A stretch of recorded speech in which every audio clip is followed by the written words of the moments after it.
So hello everyone, कैसे हैं आप सब। आई होप सब अच्छे होंगे, सब खैरियत से होंगे। तो आ गए हैं एक और नई कहानी के साथ, और एक ऐसी कहानी के साथ जिसको जानने के लिए मेरे ख्याल से सभी एक्साइटेड होंगे। तो वो कहानी है बड़ोदरा की महारानी सीता देवी की, जिनके पास दुनिया की सबसे ज्यादा ज्वेलरी थी। तो ये कहानी है उनकी। तो चलिए बिना देरी करते हुए महारानी सीता देवी की कहानी को स्टार्ट करते हैं। आप पिक्चर स्क्रीन पे देख रहे होंगे, तो इनकी बात हो रही है और इनकी कहानी को अब हम स्टार्ट करते हैं। दुनिया की सबसे ज्यादा ज्वेलरी वाली औरत महारानी सीता देवी की शहंशाही कहानी। एक ऐसी औरत जिसके पास इतनी ज्वेलरी थी कि उनकी एक रिंग का हर डायमंड अलग अलग म्यूजियम में सेंटरपीस बन सकता था। जिनके पास ओरिजिनल इम्प्रेस इग्नीस डायमंड नेकलेस था, star of the south diamond था। का ज्वेलरी वॉल्ट देखने के लिए दुनिया के सबसे बड़े ऑक्शन हाउस हाजिर थे। वो थी महारानी सीता देवी ऑफ बड़ोदरा, जिनके पास था दुनिया का biggest private jewellery collection. Sita Devi कौन थी? तो सीता देवी बॉर्न हुई थी 1917 में मद्रास में, तमिलनाडु में। एंड उनका ओरिजिनल नेम जो था वो था सीता देवी ऑफ पिथापुरम। एंड इनकी जो शादी हुई थी वो एक Gaekwad royal family of Vadodara में हुई थी, जो स्टेट मतलब बड़ोदरा के स्टेट के पास था। एशिया का second richest treasure after the Nizams of Hyderabad. वो एक ऐसी महारानी थी कि जो डायमंड्स के लिए लंदन और पेरिस जाती थी। And when she came back, जब वो वापस आती थी तो वो कोई सूटकेस नहीं, वो एक तिजोरी लेकर वापस आती थी। बड़ोदरा की ट्रेजरी में क्या क्या था? तो बड़ोदरा की ट्रेजरी में था Stars of South diamond 128.48 carats का था, इंग्लिश ड्रेडसन डायमंड था, and the 7 strand natural pearls necklace था, जो बहुत रेयर होता था उस टाइम पर, गायकवाड़ एमरल्ड्स जो कोलंबिया से लाए गए एमरल्ड्स थे। एंड उनकी ज्वेलरी का हिसाब जो था ना, उनकी ज्वेलरी का हिसाब लिखना बहुत ज्यादा मुश्किल था। एस्टिमेट क्या था, उनकी 1000 प्लस पीसेस थी, and the total value in today's time is 10,000 crores। आज के टाइम की जो टोटल वैल्यू है, उस टाइम के जो ज्वेलरी पीसेस थे, तो वो आज के टाइम में 10,000 करोड़ रुपीस की वो ज्वेलरी थी उनके पास उस टाइम पर। इम्प्रेस इग्नीस नेकलेस क्या था? तो फ्रांस की क्वीन इग्यूनी का एक डायमंड नेकलेस था, एंड जो डिजाइन किया गया था, design by Frederic Boucheron, I think मैं प्रोनाउंस नहीं सही कर पा रही हूँ, बट ये उनके डिजाइनर का नेम था, जो कि पेरिस के थे। एंड महारानी सीता देवी ने इसको ऑक्शन में खरीदा था 1940s में। 1940s में उन्होंने इग्नीस का नेकलेस खरीदा था ऑक्शन में। नेकलेस में क्या था? तो नेकलेस में था 500 प्लस कैरेट के diamonds. Each diamond was flawless, एक एक डायमंड बहुत फ्लॉलेस था।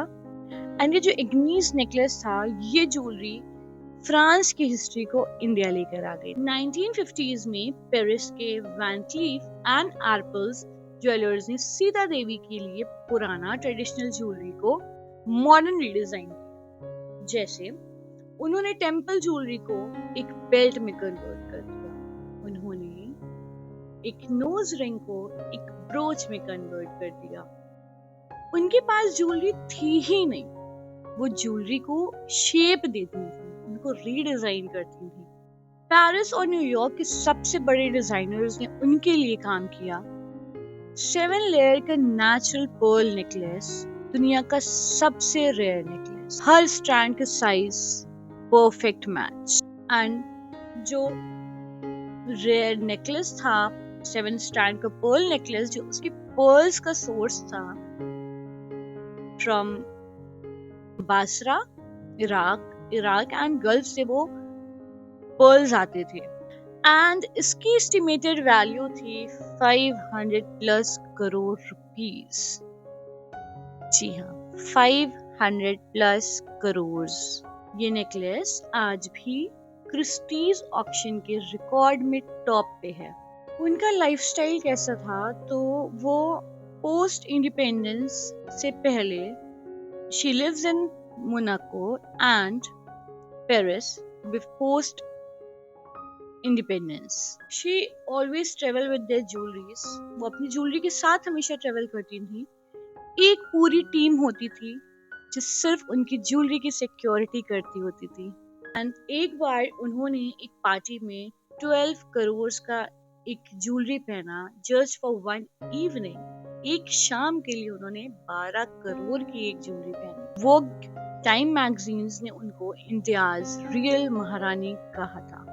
देन इंडिपेंडेंट इंडिया के बाद कुछ रॉयल असेट्स को लेकर रूल्स बदले, मतलब जो रॉयल एसेट्स थे उनके ऊपर रूल बदले गए। महारानी सीता देवी ने बड़ोदरा का काफी ज्वेलरी जो ज्वेलरी कलेक्शन था वो यूरोप भेज दिया था। इंडिया गवर्नमेंट ने उनके ऊपर कुछ केसेस भी लगाए, कुछ केसेस किया, कुछ असेट्स जो थे उनके रिक्लेम हुए। मैक्सिमम ज्वेलरी जो थी वो उनके ही पास थी। 1980s के बाद वो अपनी सोशल लाइफ से प्राइवेट लाइफ में चली गई। ठीक है, जो उनका सोशल लाइफ था वो 1980s के बाद से वो खत्म हो गया था। 1989 में उनकी डेथ हो गई, बट उनका नाम ज्वेलरी हिस्ट्री में आज भी अमर है। क्रिस्टीज एंड सोथेबाइज ने उनके ज्वेलरी को, मतलब उनके ज्वेलरी ऑक्शन में डाले, like star of the south, इग्नीस नेकलेस, पर्ल चोकर, सब मेगा ऑक्शंस में डाले गए।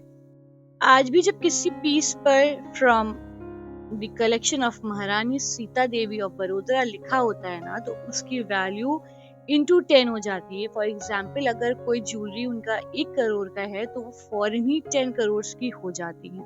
Designers like Bulgari, Christie's and VCA उनका नाम आज भी रेफरेंस में डालते हैं। ज्वेलरी तो हर किसी के पास होती है, हर लेडी के पास होती है, हर कोई शौक होता है ज्वेलरी का, लेकिन कुछ नाम बने ही सिर्फ ज्वेलरी के लिए होते हैं। महारानी सीता देवी सिर्फ एक महारानी नहीं थी, वो एक ज्वेलरी का म्यूजियम थी। उन्होंने सिर्फ गहने पहने नहीं, उन्होंने ज्वेलरी की हिस्ट्री को लिखा। आज भी उनके pieces museums, auction houses, magazine में, फैशन बुक्स में जिंदा हैं।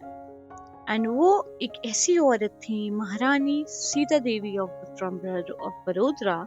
उनके पास ज्वेलरी का सबसे बड़ा कलेक्शन था एंड एक अनमैच्ड लेगेसी। अगर आपको ये कहानी इंटरेस्टिंग लगी तो नेक्स्ट वीडियो जरूर देखना। कमेंट करके जरूर बताइए आपको महारानी सीता देवी की कहानी कैसी लगी एंड आपको कौन सा ज्वेलरी पीस उनका सबसे ज्यादा अच्छा लगा। एंड और भी इसी तरह की इंटरेस्टिंग वीडियोस देखनी है तो फटाफट से चैनल को अभी सब्सक्राइब कर लो एंड वीडियो को लाइक कीजिए और अपने उस फ्रेंड के साथ, उस फैमिली मेंबर के साथ शेयर कीजिए जिनको भी ज्वेलरी का बहुत ज्यादा शौक है। मैं ज्वेलरी फील्ड रहती हूँ तो मुझको लगा कि ये स्टोरी आपके साथ भी शेयर करनी चाहिए। तो कैसी लगी ये स्टोरी प्लीज कमेंट करके जरूर बताइएगा। मिलते हैं बहुत जल्दी बहुत अच्छे टॉपिक के साथ।